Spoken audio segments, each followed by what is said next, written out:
getting ready to install the inlet for the HVAC, and I was looking at this one.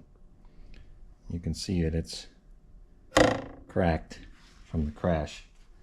Fortunately, I have the one from the Charger that I can put in there. It's good to go. Progress update.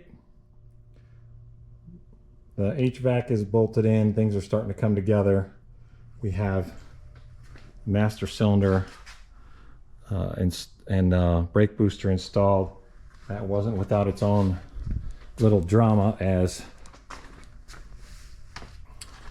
I discovered as I was starting to assemble it that the original one was actually damaged in the crash. So that was a quick trip to the junkyard.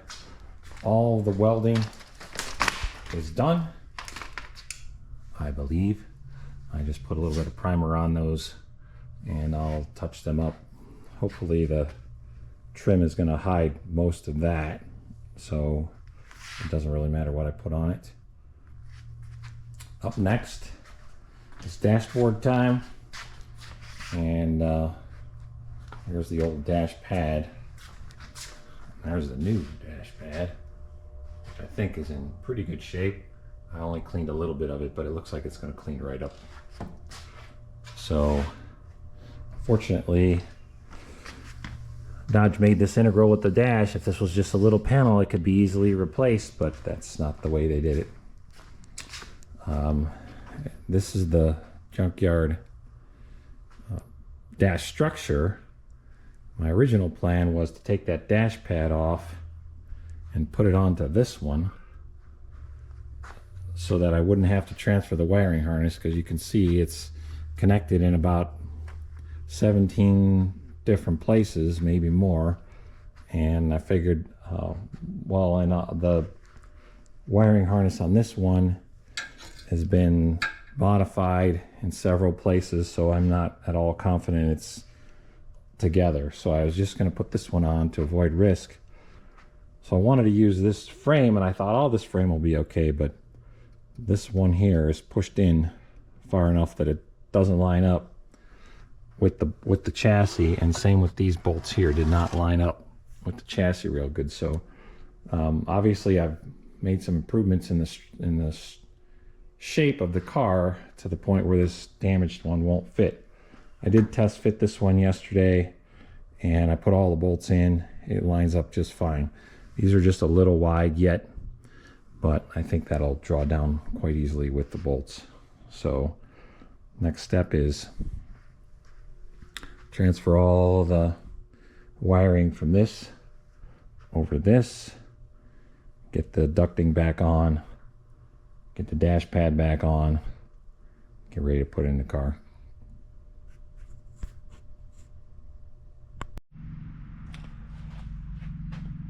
Next mini project is the passenger door. You can kind of see here where paint's scraped off and the panel's pushed in. And if you look at this, you go on a tour here, you see it's not too easy to see there, but if you look at it from far back, you can see here this is way narrower in the center. So how in a crash did this inside panel of this door get pushed in? I'll never know. Anyway, I gotta bend it back.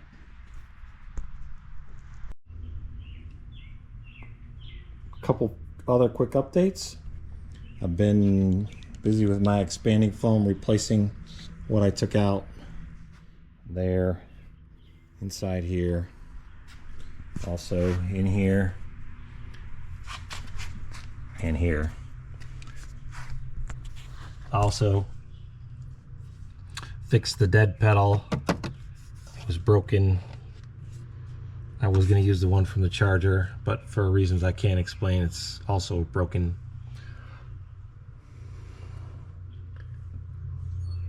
The two-sided tape on the back wasn't working, so I used the next best thing to put that heat shield in there. Pretty soon carpet's going to be installed, and Still looks like a little divot, but that top edge of that door frame is now much better.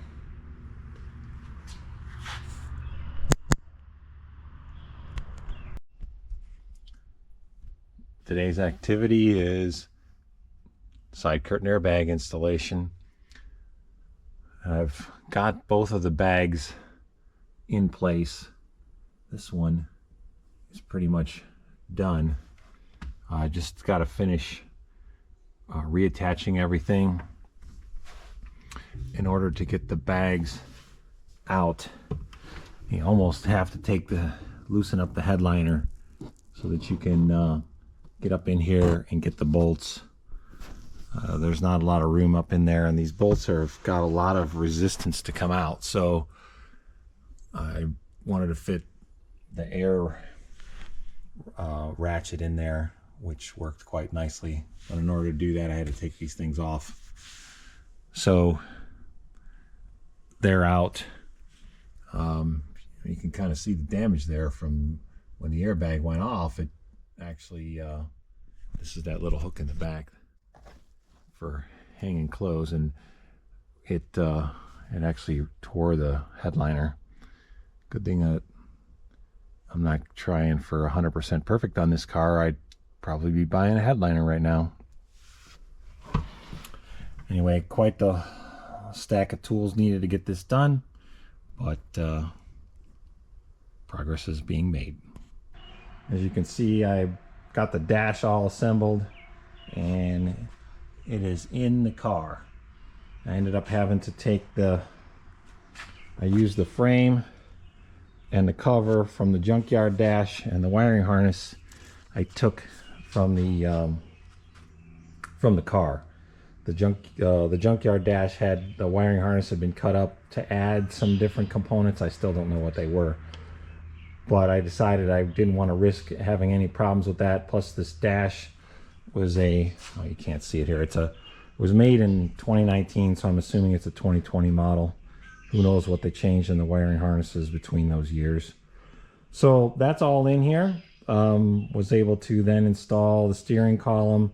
That wasn't without its troubles. There's a round ring here under here, and I should have known that it would be bent because that opening was bent in the crash, so it wasn't too much work to get it fixed, but I had to straighten that guy out.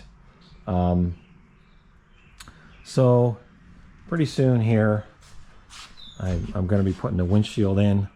I've gone around and touched up all the marks where I damaged the paint, removing it. If I was doing this more than once in my life, I probably would get better at not scratching up the paint. But all of that should be hidden underneath the window when it's done, so I just put whatever materials I had on there to cover it up. So today I decided it would be time to start working. I'm going to take the subframe and put it underneath this guy. And just looking at the engine here, I noticed that this is damaged, and it made me want to fix it. And then I touched this, and I'm quite sure that's not good. So I'm going to straighten these guys out, pull this stuff all apart, order another motor mount, and once I want to take it apart to make sure there isn't any other surprises underneath there before I order, and then I'll move on to something else. There's still more work to do on the firewall, a few items there, and I got a little bit of damage here, and I can work on that too. But the other thing I was thinking is, before I put the window on, I think I'm going to test fit the door, the driver's door, in case I have to do any more pulling on the car. I'm not pulling on it and worrying about flexing my window. I don't think it's going to be a problem, but that's just my story, and I'm sticking to it. Working on a little bit of test fitting with the door. I think there might be some issues with the door frame. I have to resolve, because this gap is way bigger than it should be down here. And when you follow it all the way up there, it's fine up there. So I don't exactly know. This is actually lines up pretty good height wise. So there's some psyching out to do here to figure out exactly what to straighten or what to adjust in order to make this work, because the front seam looks pretty good. And I mean, obviously I've got gap down here. It's almost like this whole thing here needs to move over that way without this up here going out too much. So got some work to do. As it turns out, solving this was not as hard as I thought. Basically, this part was a little bit in too far. This part was out too far. So I literally just put my foot on here and grabbed on here and rotated it a little bit. And now that guy's lined up really good. So it begs a bunch of other questions. Like, I've been monkeying around with this alignment. This was sticking out before quite a bit. Now it's not so much. I do have this bent in a little bit to compensate. There's no way I can easily get inside here. There's all kinds of structure in the way. So this is going to have to stay unless I want to really get creative, but I think it's just going to stay. So I'm kind of tailoring this edge a little bit to get a little closer to that. I have some questions about the bottom edge, but I think I'll probably do a little bit of work here to make it consistent, because it seems to be tipped in a little bit more here and a little bit less here. So I'll try to make that consistent all the way across so that it lines up okay. And then, well, not sure what's next, but I feel like I want to make the left front fender to the point where it'll bolt on the car. Since the last video, there's been quite a bit of progress on the car. Some of the easier stuff. The seat belts arrived from Safety Restore. I shipped them out and they had them back within a week. So I took them and was able to finish the back half of the interior, put the seats in and the side panels along with the belts. That's all done. Also took a little bit of time, put the console together. It's almost done. I really just need to connect the radio heater controls up and snap that piece down. I kind of want to wait till the last minute to do that, but as you can see, the dash has been on for a while now.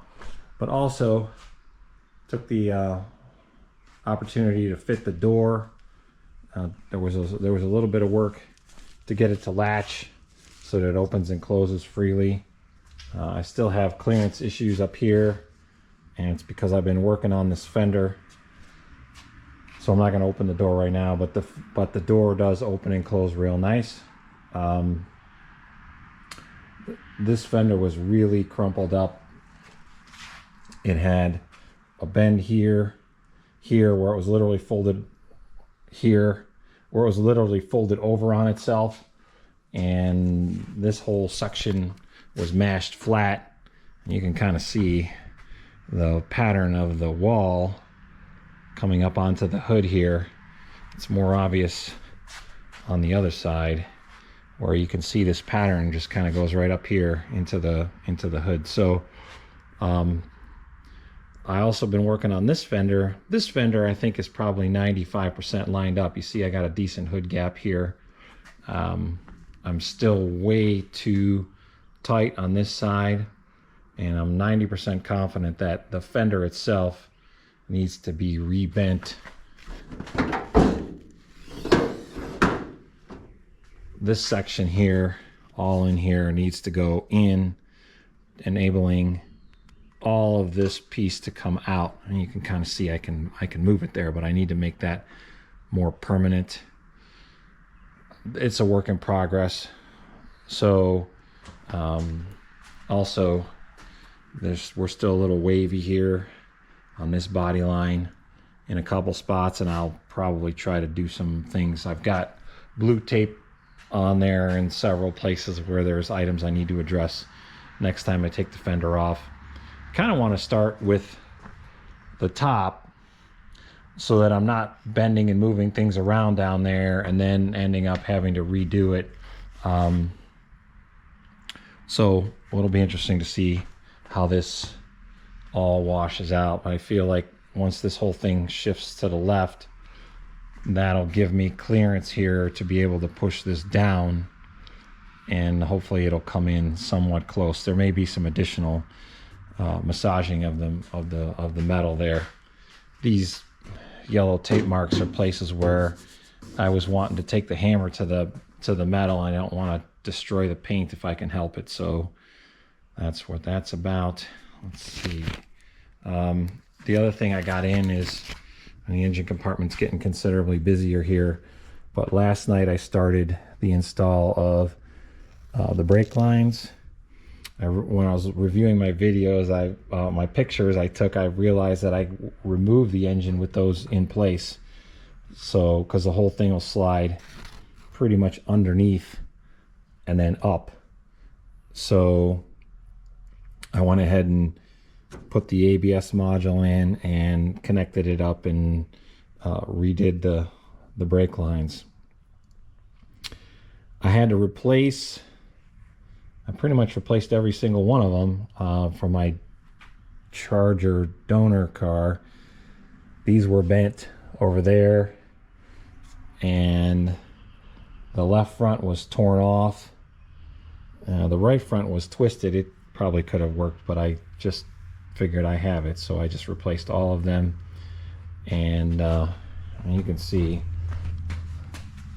this part is really reunited with its original frame, but when I plopped it under there, the bracket lined up perfectly with the hole, or the bolt hole, and same goes on this side over here. So I feel really good about that. I'm not certain that these brake hoses are going to be any good because they're from a all-wheel drive, and I think the rear-wheel drive ones are different. But I was able to get the hood to latch down before I had the fenders on. Right now I'm not. I took the latch off because I don't want it pushing the hood around while I'm working on alignment. So once that's all done, once this can go in all the way, and once I get this moved out, I'll be able to figure out how far off I am really here with this as far as the arc of the hood. So that's one step at a time. I was driving around in my other car recently acquired with tinted windows, and I realized tinted windows are terrible at night. So I took the tint off these. I set them out in the sun, let them warm up, and then the stuff just peeled right off. There's no sticky left. That was pretty nice. I learned that 49 degrees is more than enough. Actually, as low as 105 and the stuff still peeled off. Also, I spent way too much time working on this fender. Now it's ready for the next phase, and all these pieces of cardboard here are to cover holes that are in the material. In this case, I just want to strengthen, and there's a couple holes there, but I mostly want to strengthen it from the back side, so I'm going to use panel bonding adhesive on that. You're looking at the cardboard templates. So far, only one of those templates has manifested itself in sheet metal. I'll end up cutting this off here. Cut this part off when when I'm ready to glue this together. So I'm going to have a panel bonding session with those. Also, I'm going to address this one too. You can see it's the panel's not touching. It'll get closer when I clamp it down, but it's not touching the inside now, so I can fit a piece of metal in there. I also test fit the windows just to make sure this door alignment is good, and it is. So this opens and closes like it should right now. I spent way too much time getting this left front fender lined up, and in the end I ended up bending this over just a little bit and this one just a little bit, and I also ended up slotting the holes because no matter what I did, I couldn't get the fender to the right distance away from the door. So it was I lost track of how many times I test fit the thing and made adjustments, but finally I decided that either this is off by a little bit, or the specs on the fender are for the Charger and the Challenger are just slightly different. I'm not sure which, but it's coming. So I have installed all the patch panels to the fender and the one patch panel to the driver door skin. The adhesive I use takes a long time to dry, so those have to sit. In the meantime, I started making adjustments to the structure of the hood. All the prior work I had done was guesswork. I was just working on a bench I had nothing to align with. So far, this seam here was way low in the middle, so I've bent all of this up just a little bit to make that fit better. And I also brought the adjuster up all the way on the inside there, or pretty high on that side. That brings me to this side. I had to do some corrections here to get this to come down, and now we're sitting on the stop, which is good. And I'm just using this fender to get a rough gauge of the height, which looks okay, but somewhere around here it starts getting a little high, and I think it's because this material here needs to come up some, and then this top edge needs to go down some, because not only am I high, I'm a little bit too close here. So there's some work to do there. And the other thing that's pretty obvious is I'm going to need to test fit something on the front here so I can get this front edge lined up with the bumper cover. I mean, right now it could be anywhere, and if I glue it all back together and crimp it all down and that doesn't line up, it's going to look really bad. So I'm going to see if I can do something with that before I put this hood back together all the way. But in the meantime, I can work on this. Also, both of these rivets or spot welds, interesting spot welds because this is aluminum, but both of them are busted free, and so I need to clamp that down too. Anyway, I'm not doing that until I get these edges reasonably close.